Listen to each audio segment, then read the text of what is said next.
अथ श्री अय्यप्प अनुग्रहकवचम्।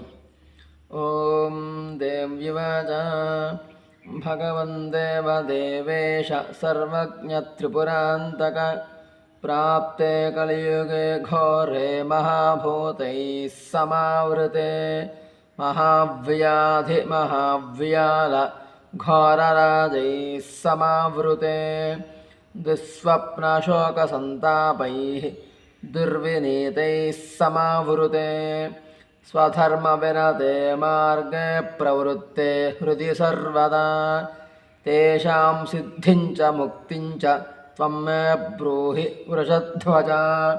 ईश्वर उवाच शृणुदेवि महाभागे सर्वकल्याणकारणे महाशास्तुश्च देवेशि कवचं पुण्यवर्धनम्।